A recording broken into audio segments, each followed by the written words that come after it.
December 31st, and we are presently sitting at a downed Madrone log. We are, the argument against biochar or not to biochar basically is saying we can't waste the trees. But here on this private property, this tree's been sitting here. We know the owner. He's given us permission to be here. They just say it's just not cost effective. But the argument for biochar would be there is no time or accounting of time when you're doing the right thing. Madrone is a beautiful wood. I love making spoons out of it.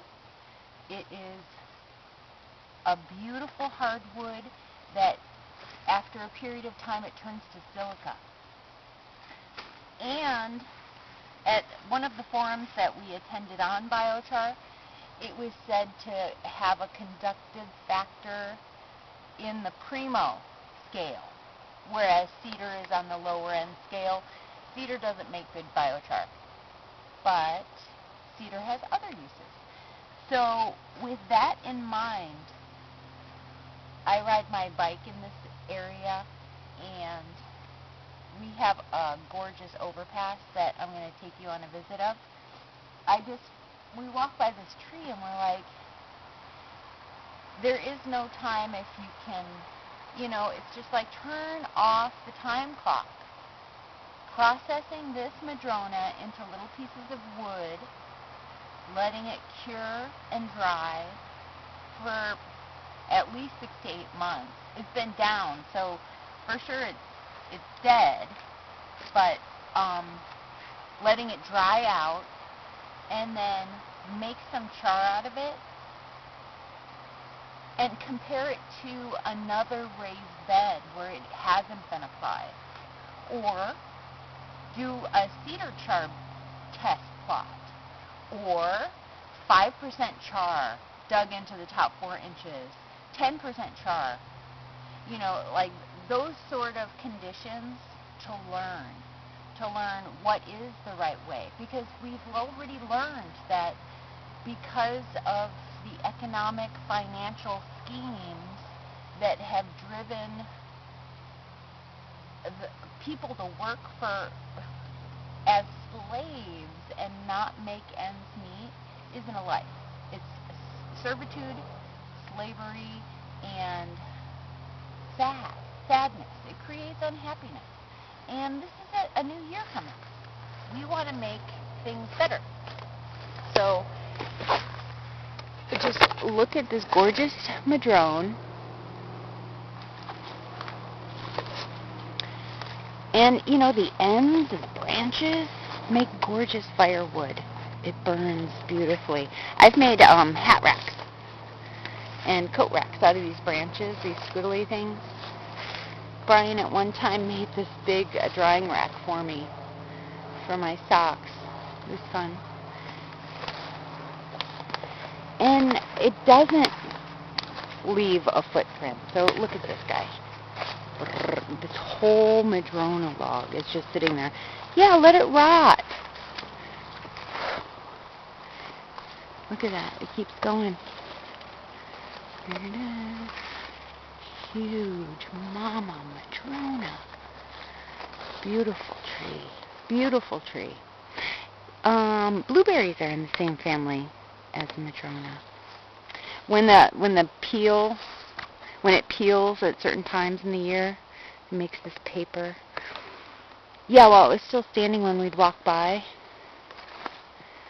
I'd collect some and do some crafts. There's the root ball.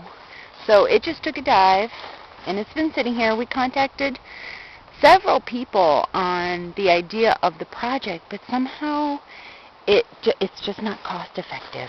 And for those people that are focused on the cost effectiveness of their everyday lives, tend to miss the growth, the learning opportunity, and means to achieve a greater life condition.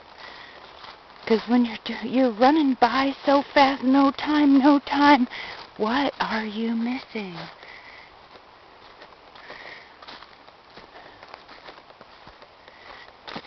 So I'm taking you to a gorgeous view of Dana Pass on the South Puget Sound. We're going to just walk by all of these precious lichens growing. When they fall, I collect them. There was a tree that fell off a cherry tree. I'm making a vodka tincture out of it for it's antimicrobial, sores, cuts, like this kind of stuff.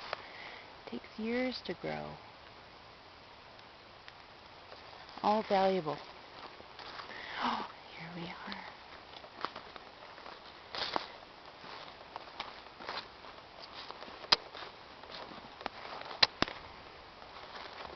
Have I taken you here before? I'm not sure. Like I said, this is Dana Pass. There's a sailboat out there.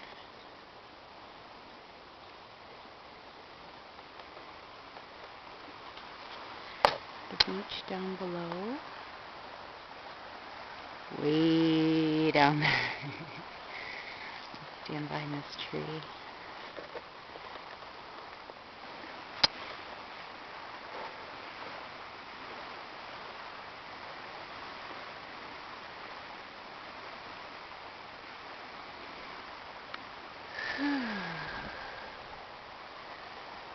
So, trying to get momentum on that Madrone project.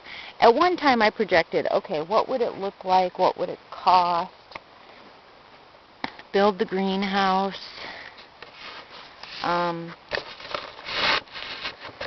Build the raised beds, bring in the dirt, have the soil amended properly and adjusted to optimum growing, but vegetable garden growing. You know, it's all about food to me. Yeah, flowers are nice if they're edible. And yeah, with the time of the labor, it would probably be a couple $1,000s. But what would the result be? You know, hard fact. It would be a scientific study, controlled circumstances. What are the results? Is it better? Is this worth doing? You know, there's not enough money exploring these. Instead, there's these huge industrial microwave powered biochar facilities along the Belt and Road in China. And God knows, they're probably using our wood pellets from the United States, from all these world trade swaps. Tariff-free. Take our trees. Please, use them. There is no way around it. There is work everywhere across the United States, and no one has a job because the work has to be self-generated. The vision is up to you, or you can wait around for the handout and the responsibility to uphold it, which you might not like. And that sounds painful to me.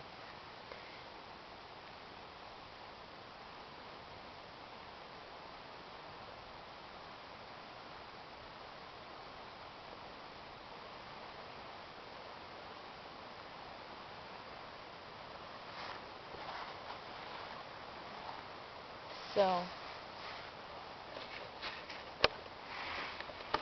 look at that rock down there.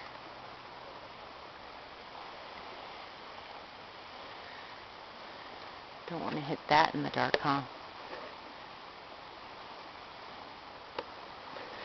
Looks like the tide's going out and up the sound.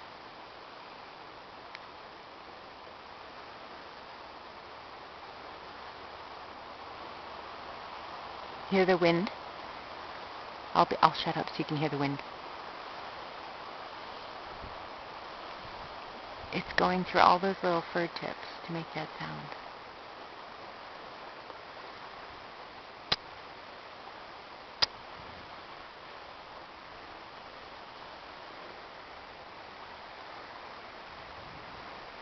So nice.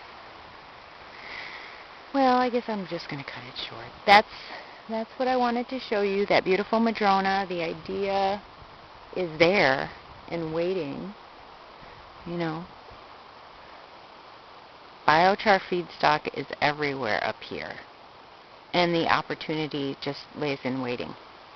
We need food. We need local food.